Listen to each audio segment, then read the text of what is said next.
खानकाह association राष्ट्रीय कार्य समिति अधिवेशन संपन्न। यूसीसी वक्फ विधेयक पर सकारात्मक रुख के साथ सूफी संतों का अपमान करने वालों पर कार्रवाई की मांग के प्रस्ताव पारित। उज्जैन।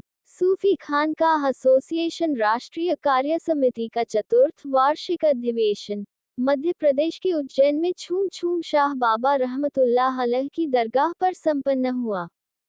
अधिवेशन में वक्फ बोर्डों से संबंधित केंद्र सरकार के वक्फ संशोधन विधेयक सहित समान नागरिक संहिता, तौहीने पैगंबर, देश में बढ़ती सांप्रदायिकता और गज़वाए हिंद एजेंडे के तहत सूफी मौलाई सुन्नी विचारधारा के सूफी संतों पर पाकिस्तानी पैटर्न की मसलकी हिंसा के जरिए उनके नरसंहार की कोशिशों के अंतर्गत मजहबी मंचों से आपराधिक कृत्यों पर चिंता व्यक्त करते हुए प्रस्ताव पारित किए गए। अधिवेशन के पश्चात आयोजित प्रेस कॉन्फ्रेंस में सूफी खानकाह एसोसिएशन राष्ट्रीय अध्यक्ष सूफी मोहम्मद कौसर हसन मजीदी एडवोकेट ने कहा कि आज के अधिवेशन में पाकिस्तान के भारत विरोधी गतिविधियों में लिप्त पाकिस्तानी आतंकी जलाली के द्वारा भारत में उसके एजेंटों के तहत नफरती मसल की हिंसा को धार्मिक मंचों के जरिए भारत में फैलाए जाने पर चिंता व्यक्त करते हुए सूफी संतों को धार्मिक मंचों से आपराधिक भाषा के जरिए अपमानित कर सांप्रदायिक सौहार्द बिगाड़ने वाले मुल्ला मौलवियों पर कार्रवाई की मांग की गई। उन्होंने कहा कि देश में लगातार सूफीवादी विचारधारा के सूफी संतों को ईश निंदा का आरोपी बताकर उनका नरसंहार करने की साजिशें की जा रही हैं। हाल ही में इसी तरह का प्रयास मुंबई के कलीम रजवी के द्वारा किया गया है। उन्होंने कहा कि सूफी खानकाह एसोसिएशन गज़वा हिंद एजेंडे के तहत देश में एक और विभाजन के लिए मसल की हिंसा पर कार्यरत लोगों पर कार्रवाई के लिए अखिल भारतीय स्तर पर आंदोलन चलाएगा, जिसके लिए भारत के 15 बड़े महानगरों में विशाल जनसभाएं, 200 शहरों में सभाएं करके देश भर के लोगों को इन फसादी मुल्ला मौलवियों की करतूतों को उजागर करेगा। उन्होंने कहा कि पाकिस्तान के पैटर्न पर मुल्ला कलीम के द्वारा अहले सुन्नत वल जमात के हिंदू मुस्लिम एकता में यकीन रखने वाले और रस खान, रहीम, जायसी और बाबा बुल्ले शाह की परंपरा पर चलने वाले सूफियों को मौलाई फिरका बताकर उन्हें सुन्नी मानने से इनकार करके उनके नरसंहार की पाकिस्तानी पैटर्न की पटकथा लिखी जा चुकी है। सूफी खानकाह एसोसिएशन इस मामले में चुप नहीं बैठेगा।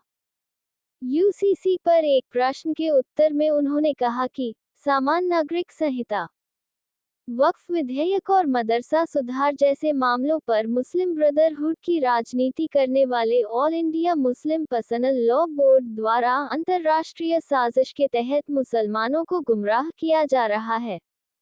उन्होंने कहा कि देश का 99% से अधिक मुसलमान एक ही शादी करता है, पासपोर्ट के लिए विवाह पंजीकरण कराता है और अन्य सरकारी योजनाओं में समान सरकारी गाइडलाइंस का पालन करता है। तो यदि इन्हीं विषयों को संहिताबद्ध किए जाने के लिए समान नागरिक संहिता लाई जा रही है तो इतनी हाय तौबा सिर्फ साजिश की ओर इशारा करती है।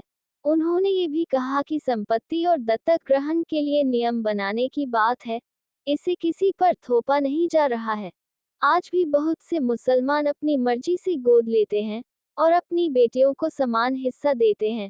इसमें कौन सा शरीयत में हस्तक्षेप हो रहा है जिसके लिए अराजकता उत्पन्न की जा रही है।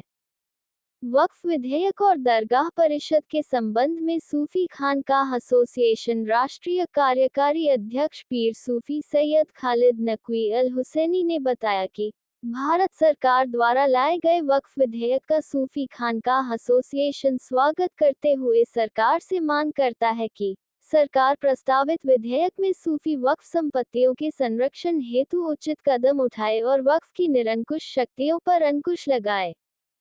उन्होंने कहा कि एक सुनियोजित साजिश के तहत वक्फ बोर्डों में बैठे वहाबी देवबंदी अहले हदीस विचारधारा के लोग जो सूफी सुन्नी मुसलमानों से हद दर्जे की नफरत करते हुए मजारों को पड़ी मूर्ति कहते हुए सूफियों को काफिर मुशरिक बताते हैं और उन्हीं की दरगाहों और खानकाहों पर कब्जे करते हैं ताकि मुस्लिम ब्रदरहुड सियासत को परवान चढ़ा सकें।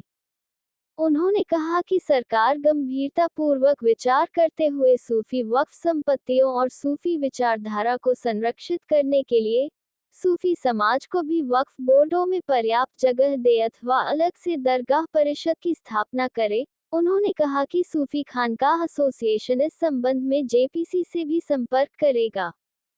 सूफी खानकाह एसोसिएशन राष्ट्रीय उपाध्यक्ष सूफी शाह सैयद जियारत अली हक्कानी मलंग ने कहा कि देश भर में लगातार कट्टरपंथी शक्तियां हावी हो रही हैं। एक तरफ धार्मिक मंचों से सूफी बुजुर्गों की तौहीन करके, तो दूसरी तरफ पैगंबरे इस्लाम हजरत मोहम्मद सल्लल्लाहु अलैहि वसल्लम की शान में गुस्ताखी करके सांप्रदायिक सौहार्द बिगाड़ने की कोशिश की जा रही है, जिससे सूफी खानकाह एसोसिएशन अत्यधिक चिंतित है। उन्होंने कहा कि सांप्रदायिक उन्माद न सिर्फ हिंसक वातावरण तैयार करता है बल्कि इससे विकास की गति भी धीमी होती है। साथ ही ऐसी घटनाओं से विदेशों में देश की छवि खराब होती है। उन्होंने कहा कि सूफी खानकाह एसोसिएशन देश भर में हिंदू मुस्लिम एकता को मजबूत बनाने की दिशा में कार्य कर रहा है और हम इस कार्यक्रम को और मजबूती के साथ देश भर में आगे बढ़ाएंगे। एक प्रश्न के उत्तर में उन्होंने कहा कि हमारी राष्ट्रवादी विचारधारा और कट्टरपंथी शक्तियों के विरोध करने के कारण इन शक्तियों द्वारा सूफी खानकाह एसोसिएशन के पदाधिकारियों पर अक्सर जानलेवा हमले किए जाते हैं। सूफी खानकाह एसोसिएशन सरकार से सभी वरिष्ठ पदाधिकारियों की सुरक्षा की मांग करता है। सूफी खानकाह एसोसिएशन राष्ट्रीय सचिव शेख मोहम्मद शफीक बाबा लाल शाह कादरी ने कहा कि सूफी खानकाह एसोसिएशन देश भर में हिंदू मुस्लिम एकता और भाईचारे को बढ़ाने वाले कार्यक्रम आयोजित कर रहा है। उन्होंने कहा कि उनके द्वारा लगातार सूफी खानकाह एसोसिएशन के इस अभियान को सार्थक बनाने के लिए देश भर की दरगाहों और खानकाहों में जाकर हिंदू मुस्लिम एकता की अपील की जा रही है। उन्होंने कहा कि सूफी खानकाह एसोसिएशन राष्ट्रवादी विचारधारा और राष्ट्रीय एकता के लिए लगातार संगठन विस्तार कर रहा है और संगठन को और अधिक विस्तार देने की योजना बनाई जा रही है।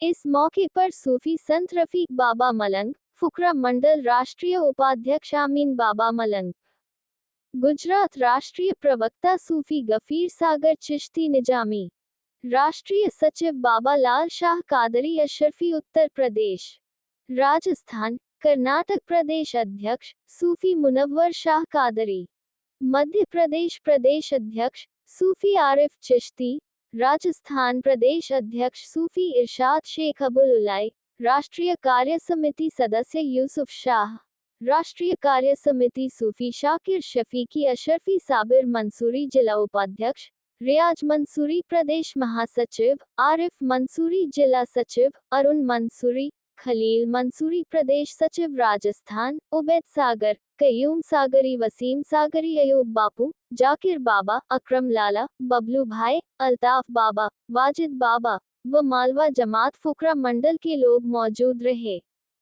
सूफी न्यूज़ ब्यूरो भोपाल।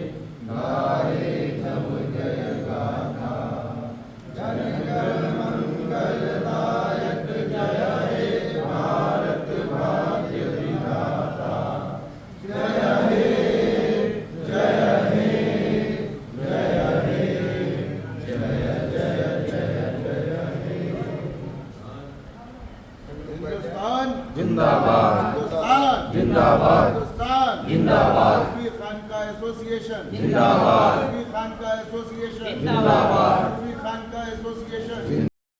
आज का जो अधिवेशन जो आयोजित किया गया है किन मुद्दों पे किया गया है? सूफी खानकाह एसोसिएशन के चौथा राष्ट्रीय कार्य समिति का अधिवेशन हुआ, जिसमें हमारे राष्ट्रीय कार्यकारी अध्यक्ष पीर सैयद खालिद नकवी अल हुसैनी साहब और हमारे राष्ट्रीय उपाध्यक्ष सूफी शाह सैयद जियारत अली हक्कानी मलंग साहब और हमारे और तमाम पदाधिकारी जो कई राज्यों से, दक्षिण भारत से, कर्नाटक से, महाराष्ट्र से, गुजरात से, राजस्थान से, उत्तर प्रदेश से, मध्य प्रदेश से सारे पदाधिकारी आए हम लोगों ने कई बिंदुओं पर चर्चा की। सबसे पहला जो हम लोगों के सामने बिंदु आया कि इस समय जो है तौहीन रिसालत के मामले चल रहे हैं, इस पर हम लोगों ने चर्चा की और सूफिया किराम पर जो अभद्र टिप्पणियाँ की जा रही हैं, इसके पीछे एक गंभीर साजिश है, एक एजेंडा है जिसे ग़ज़वा-ए हिंद का एजेंडा कहते हैं। इस एजेंडे के तहत सूफियों को और सूफीवादी परंपरा को, उस विचारधारा को निशाना बनाते हुए सूफी संतों का अपमान किया जा रहा है।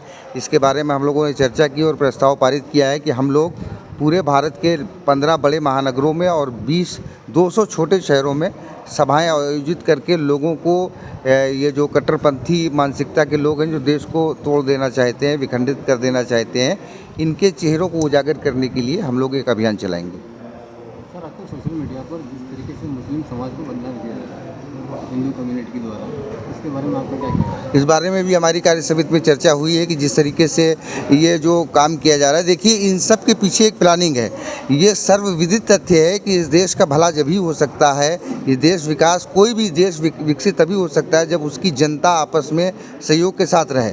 हिंदू और मुसलमान इस भारत की मतलब आत्मा है और इनको अलग करके नहीं रखा जा सकता है। तो जो भी षड्यंत्रकारी शक्तियाँ जो लगातार टारगेट कर रही हैं ताकि देश में मतलब जो है अलगाव की स्थितियाँ पैदा हों, सांप्रदायिक माहौल ख़राब हों, तो इन पर कार्रवाई करने के लिए हम लोगों ने पिछली बार की कार्य समिति में भी ये प्रस्ताव पारित किया था और इस बार भी हम लोगों ने प्रस्ताव पारित किया है कि कोई भी शक्ति जो देश के अमन व अमान में नुक्स पैदा करना चाहती है, जो सांप्रदायिकता का जहर घोलना चाहते हैं, उनके खिलाफ सख्त कार्रवाई होनी चाहिए। चाहे इधर के हों चाहे उधर के हों, वो किधर के हों, वो कानून और संविधान से बड़े नहीं हो सकते। सर, जिस प्रकार अपन मुस्लिम सूफी संघ जो मतलब अपील कर रही है सामाजिक सौहार्द की, क्या गवर्नमेंट इनके साधु संतों को ये निर्देश नहीं देती है देख मतलब अपने कम्युनिटी को? देखिए, प्रश्न जो है कि गवर्नमेंट जो है वो संविधान है और संविधान के अनुसार ये जो भी चीज़ें हैं, वो संविधान किसी को भी अराजकता करने की छूट नहीं देता है और ना ही दे सकता है। जहाँ कहीं भी राजनीतिक परिस्थितियों के कारण इस तरीके की चीज़ें होती हैं तो उसके खिलाफ मजबूती के साथ आवाज़ उठानी चाहिए और हमारा ये मानना है कि इसके विषय में सबसे बेहतर उपाय कानूनी चाराजोई है। हमको न्यायालय का रास्ता अख्तियार करना चाहिए और इससे उनके नेता और संत सारे मतलब भड़काऊ भाषण देते हैं, इसके ऊपर कोई अंकुश नहीं लगा सकते अपन? देखिए, क्या प्रयास कर सकते हैं उसके लिए? देखिए, हमारा तो प्रयास ये है ना कि जिस तरीके की ये घटनाएं हो रही हैं, जैसे कि अभी रामगिरी महाराज के द्वारा इस तरीके की बातें की गई, तो हम लोगों ने पूरे देश में कई राज्यों के कई ज़िलों से अभियान चला करके देश की सरकार को इसके विषय में सूचित किया और मांग की है और बाकायदा बताया है। तो एक नागरिक के रूप में हम लोग जितना कर सकते हैं उतना हमने किया, बाकी सरकार की जिम्मेदारी है। कि मतलब गलत मैसेज जा रहा है कि अपन मुस्लिम कम्युनिटी के ऊपर तो सारे एक्शन हो रहे हैं तुरंत किसी भी एंगल को लेके, जबकि साधु संत अगर कुछ भी बोल रहे हैं उनके ऊपर कोई एक्शन नहीं हो रहा है, तो समाज में एक गलत मैसेज जा रहा है कि यार ये सिर्फ एक तरफ कार्रवाई कर रही है गवर्नमेंट। तो ये तो जो जिम्मेदार लोग हैं उनको सोचना चाहिए ना। जिम्मेदार में से ये सारा अपने ऊपर आता है कि एसोसिएशन के लिए आप काम करते हो और आपके एसोसिएशन वाले कुछ नहीं करते हैं, तो इतना भड़काऊ भाषण बोल रहे हैं, डेली क्लिप डालते हैं, हम लोग मैसेज डालते हैं। हम लोग बराबर इसके बारे में प्रयास करते हैं, बराबर इसके बारे में कार्य कर रहे हैं और अभी जो हम लोगों ने अभियान चलाया है, जो रामगिरी महाराज के बारे में चलाया और अभी भी हम लोगों ने जो प्रस्ताव पारित किया उसमें भी यही बात कही गई है कि जिस तरीके से संविधान और कानून इस बात को कहता है कि विधि सम्मत जो भी कार्रवाई हो इन तत्वों के खिलाफ होनी चाहिए जो समाज में जहर घोलने का काम करते हैं। सरकार संविधान से भी छेड़छाड़ कर रही है, छेड़खानी कर रही है, उसके बारे में आपका क्या कहना है? ऐसा तो हमारी जो है जानकारी में ऐसी कोई बात नहीं है। ये संशोधन किए गए बिल में, प्लीज़ नो पॉलिटिकल क्वेश्चन। हम लोग राजनीति जो है से संबंधित जो भी प्रश्न है,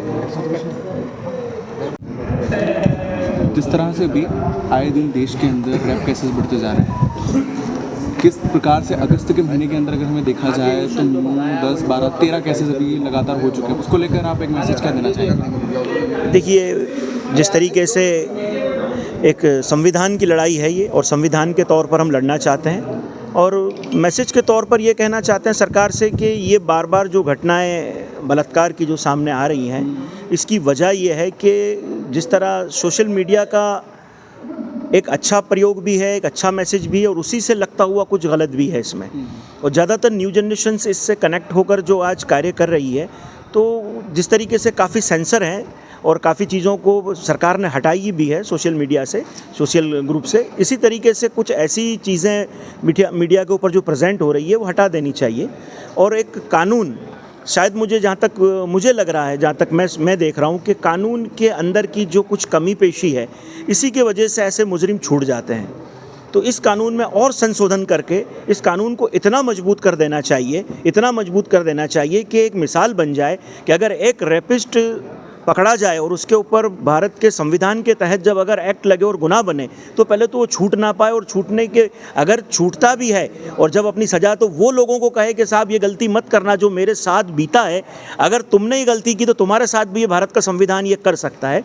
तो बस भारत सरकार से हम ये मांग करते हैं कि कानून है हमारे पास, पर उस कानून को और सख्त और सही तरीके से जो है उसे कायम करना चाहिए, ताकि ये जो बार बार बच्चियों के साथ जो ये मामलात हो रहे हैं ये रुक जाएंगे, अगर सरकार इससे चाहेगी तो। और सरकार के साथ साथ हम सारी चीज़ें सरकार के ऊपर नहीं ढोल सकते, कुछ कर्तव्य हमारे भी हैं, कुछ कर्तव्य हमारे हैं, कुछ कर्तव्य बच्चियों को हैं कि आज हमारे घर में अगर कोई बेटी है तो उसे समझाया जाए कि उसका जीवन कैसा होना चाहिए।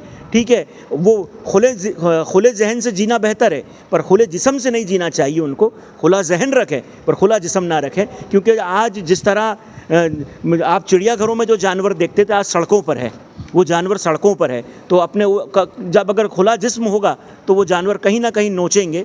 तो अपनी बच्चियों को भी ये तालीम दीजिए कि अपने आप को संभालें और अपने लिबास को सुधारें। और अगर इन्हें ज़रा सा भी कुछ ऐसा लगता है कि ये बंदे से मुझे ख़तरा है, तो फ़ौरन, बहुत सारी गाइडलाइंस सरकार की दी हुई है, पुलिस डिपार्टमेंट के कुछ नंबर दिए हुए हैं, उस पर फ़ौरन इत्तला करें ताकि उस हादसा से बच जाए। जैसे कि जितने भी अभी घटनाएं हुई है उसके अंदर तो अधिकांश संविधान में ऐसा कोई प्रावधान नहीं है मकान तोड़ने का। ये अभी कई कांड जैसे हुए हैं, उसको लेकर के क्या मैसेज आओ? देखिए, सरकार को लेकर के और देखिए, कोई भी मकान जब टूटता है, कोई भी मकान अगर सरकार तोड़ती है तो उसके पास उसके लिए एक ज़रूर कोई ना कोई वजह होती है। आपने जो सवाल पूछा कि कई मुस्लिम्स, तो मुस्लिमों के लिए नहीं है ऐसा। आप अगर अहमदाबाद आएँ, अहमदाबाद अगर आप गांधीनगर से एयरपोर्ट का रोड लें तो उसके दरमियान कम से कम 900 मकान और 900 मकान और करीब 100 बड़ी लगभग उसमें 2 स्टार 3 स्टार होटलें भी तोड़ दी सरकार ने। तो यहाँ पे एक मुस्लिम्स का नहीं कह सकते। हाँ, तो वो दोनों घटनाओं के अंदर ये बताया गया कि ये दोनों अतिक्रमण थे, ये दोनों मकान अतिक्रमण के तहत थे और वो शायद वन विभाग की ज़मीन में बनाए हुए थे। उदयपुर का तो तोड़ दिया, वो सही हाँ। वन विभाग का था, लेकिन नीमच डिकेन की जो घटना है ना, वो हिंदू कम्युनिटी की वजह से, तो उसका तो मकान कुछ भी नहीं हुआ। नहीं, तो इसके लिए देखिए, अब इसके लिए हमारे पास कानूनी लड़ाई है, कोर्ट मौजूद है। सिर्फ हम सरकार के ऊपर क्यों जाएं? फिर हमारे लिए कोर्ट मौजूद है, हमारे पास कानून मौजूद है, हम इसकी लड़ाई लड़ें। इसी के लिए तो ऐसे संगठन बनाए गए। ये संगठन बनाने की वजह ये है कि आप एक आदमी, देखिए, एक बेमंजिल, यानी अगर हमें मंजिल पता नहीं और हम चलेंगे और हमें हमारा मकसद नहीं और हम चलेंगे तो थक जाएंगे, और अकेला आदमी हमेशा थकता है। तो हम एक आवाज़ बनाएं, एक संगठन। आज देखिए, सूफ़ी खान का एसोसिएशन बनने की वजह ये है कि हर वो मजलूम, हर वो दबा, हर वो कुचला इंसान सूफ़ी से कनेक्टेड जो है, उसकी आवाज़ को हम बुलंद करते हैं, हम इसकी आवाज़ को सरकारों तक पहुंचाते हैं। तो आप जुड़ें और बात उस लेवल पर लाएं। अब एक शख्स कितना चिल्लाएगा, कहाँ तक? आज अगर मैं अकेला होता तो कितना चिल्ला लूँगा मैं, कहाँ तक मेरी आवाज़? अगर ये आवाज़ 100, 200, 500 में बदल जाएगी तो सरकार तक पहुँचेगी। और इसके लिए लड़ाई, कानूनी कोर्ट मौजूद है। ऐसा नहीं है कि अगर ये कम्युनिटी की वजह से इस कम्युनिटी का मकान टूट गया या इस कम्युनिटी से इसकी वजह से इसका मकान टूटा, इसके लिए एक बहुत लंबी प्रोसेस है। अगर ऐसा कहीं होता है और कम्युनिटीज़ के तहत पे होता है तो ये गलत कर रही है। पर इसके लिए हमारे पास रास्ते हैं, कोर्ट कचहरी है, लड़ सकते हैं हम इसमें। सवाल है मेरा आपसे, गंगा जमुना की तहजीब को लेकर जो सूफ़ी खान का एसोसिएशन बात कर रही है, उसको लेकर देश में जिस प्रकार के हालात चल रहे हैं, उसके ऊपर आपको एक मैसेज देना है। देखिए, जिस तरह की ये घटनाएं हो रही हैं और सांप्रदायिकता का माहौल उत्पन्न किया जा रहा है, विद्वेष का माहौल उत्पन्न किया जा रहा है। अभी अधिवेशन में हम लोगों ने चर्चा की थी तो एक ही बात की गई थी कि कोई भी देश, कोई भी समाज तब तक तरक्की नहीं कर सकता है जब तक उसकी जनता के बीच में समन्वय स्थापित ना हो। तो जिस तरीके की ये घटनाएं घट रही हैं, लोगों को अपने दिलों में झांक करके देखना चाहिए कि क्या हम ये जो कर रहे हैं, आने वाली नस्लों को जो हम हिंदुस्तान सौंपने जा रहे हैं, क्या ये हिंदुस्तान जो हम उनको, उन नस्लों को देने जा रहे हैं, हमारे बच्चे वो सरवाइव कर पाएंगे हमारा देश विकास कर पाएगा। तो हमको ये सोच करके इन नफ़रत की जो घटनाएं हो रही हैं इनको अभी रोक देना चाहिए, और जिस तरीके से प्यार मोहब्बत के साथ सदियों से हिंदुस्तान की जो परंपरा रही है कि प्यार मोहब्बत के साथ एक साथ रहने की, हमको उसी परंपरा पे अमल करना चाहिए। मैसेज दे दीजिए अच्छा। आज जो अधिवेशन किया गया इसमें मुद्दों को लेकर के चर्चा की गई और आगे चल करके क्या इसके नजदीक लेगा? जी, मैं सबसे पहले बताना चाहूँगा, मैं सूफ़ी खानका एसोसिएशन का वाइस प्रेसिडेंट, सूफ़ी खानका एसोसिएशन का सूफ़ी शाह सैयद ज़ियारत अली मलंग हक्कानी, आज के अधिवेशन में और जो लगातार कई वर्षों से हम लोग काम कर रहे हैं कि सूफ़ी जो विचारधारा है ये राष्ट्रीय विचारधारा है, और जो कट्टरपंथी पैटर्न पर, जो पाकिस्तानी पैटर्न पर हिंदुस्तान में जिस तरीके से ग़ज़वा-ए हिंद और क्या कहते हैं तमाम इस पैटर्न पर काम कर रहे हैं, जो इस्लाम का मखौटा लगाकर हिंदुस्तान के भोले भाले मुसलमानों पर क्या कहते हैं अंकुश करते हैं और लड़ाई और दंगे का माहौल बर्पा कर रहे हैं, उसको जगाने का काम सूफ़ी खानका एसोसिएशन कर रहा है। और ऐसे कट्टरपंथी मुल्ला अशरफ जलाली और उसके गुर्गे जो हिंदुस्तान के अंदर घुसे हुए हैं उनको उजागर करने का काम सूफ़ी खानका एसोसिएशन कर रहा है।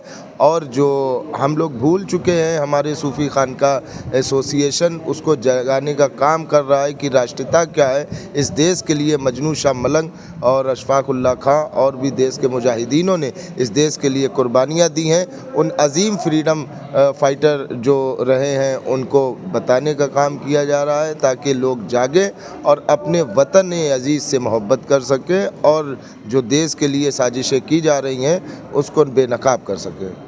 किस राह पे चल रहा है उसको लेकर सूफ़ी खानका एसोसिएशन की तरफ से इंसानियत को लेकर क्या मैसेज देना चाहेंगे? सूफ़ी खानका एसोसिएशन ऐसे कृत्यों का हमेशा से खंडन करता रहा है और ये निंदनीय कार्य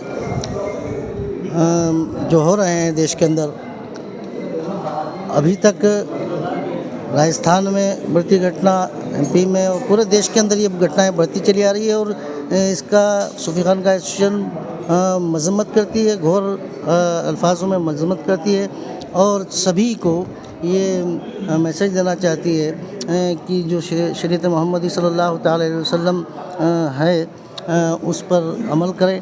और हुज़ूर ने जो औरतों के मोहम्मद सल्लल्लाहु अलैहि वसल्लम ने हुज़ूर ने जो औरतों के हुकूक बयान फरमाए हैं उस पर उस तालीम को आम की जाए।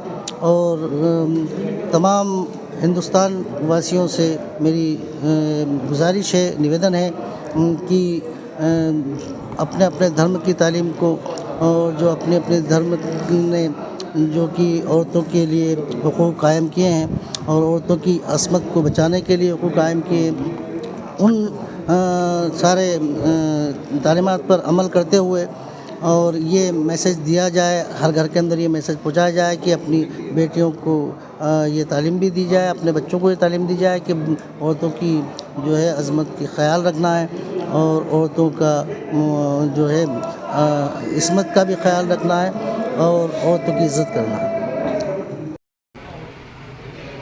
हाल ही में मजलिस सूफ़ी खानका एसोसिएशन के अहदेदारान साहिब सज्जादान, साहिब खाजमान, साहिब मलंगान, अस्सलामु अलैकुम। आज जो यहाँ अधिवेशन हो रहा है ये दूर दराज से अपनी अपनी खानकाहों को, दरगाहों को छोड़कर यहाँ एक फिक्र इधर के कान से सुनकर उधर निकाल नहीं देना है, इस पर अमल करना है। क्योंकि आज जैसा कि अभी आपने सुना कि ताजदार मासूम अली शाह सरकार की मुखालफत में जो बयानात दिए गए वो कम है। जैसा कि हमारे अध्यक्ष जी ने कहा कि गैरों को भी मौका मिला और उन्होंने भी तमाम सरकारों की सरकार नायब परवरदिगार पर उंगलियां उठा दी। सरकार की शान कम नहीं हो सकती। उसकी शान मेरे अल्लाह ने बढ़ाई हो, उसकी शान को कोई कम नहीं कर सकता। और जिसके जिक्र को अल्लाह ने बुलंद व बाला किया हो, उसके जिक्र को भी कोई दुनिया में कम नहीं कर सकता। लेकिन हमें और आपको जागने की जरूरत है। कहीं ये आवाज यानी ये चिंगारी आतिश का दाना बन जाए, हमें पहले से ही जागना होगा। और सूफी खान का एसोसिएशन ने कौसर हसन मजीदी एडवोकेट साहब की क़यादत में ये बीड़ा उठाया है कि किसी भी फुकरा को परेशान नहीं होने दिया जाएगा और उसकी मदद की जाएगी, लेकिन इसके लिए आपको जुड़ना होगा। अस्सलाम वालेकुम। मैं आलम नवाज़ मुनव्वर अली शाह कादरी सहरवर्दी रिफ़ाई चिश्ती मासूमी मदारी सूफ़ी खानका एसोसिएशन ऑफ कर्नाटका का स्टेट प्रेसिडेंट हूँ। आज जो प्रोग्राम यहाँ पर किया गया माशाल्लाह, इसमें लोगों को एकता का पैगाम दिया गया। इसके साथ ही साथ जो हुज़ूर पाक सल्लल्लाहु अलैहि वसल्लम की शान में जो गुस्ताखी किया गया है रामगिरी, उसके ख़िलाफ़ भी बहुत सारी बातें बता दी गई। और साथ ही साथ जो सूफिया कराम पर जो जुल्म हो रहे हैं, जो सूफिया कराम के ऊपर उंगलियां उठाए जा रहे हैं, इसके बारे में तमाम सूफिया को जुड़ने की भी एसोसिएशन ने बात की। और साथ ही साथ ताजदार मलंगा सैयदी सरकार मासूम अली शाह मलंग मदारी आपकी शान में जो कलीम रज़वी ने गुस्ताखी की है, इसकी भी हम लोगों ने सख्त मज़हब करते हुए हम लोगों ने उसके बारे में लोगों को समझाया बताया है अल्हम्दुलिल्लाह। और सूफ़ी खान का एसोसिएशन पहले से ही सबको साथ लेकर, सबको साथ जोड़कर काम कर रहा है। इंशाल्लाह कर्नाटक में भी हमने बहुत सारे काम किए हुए हैं और इंशाल्लाह बहुत जल्द कर्नाटक में भी एक बहुत बड़ा प्रोग्राम सूफ़ी खानका एसोसिएशन का करने वाले हैं अल्हम्दुलिल्लाह।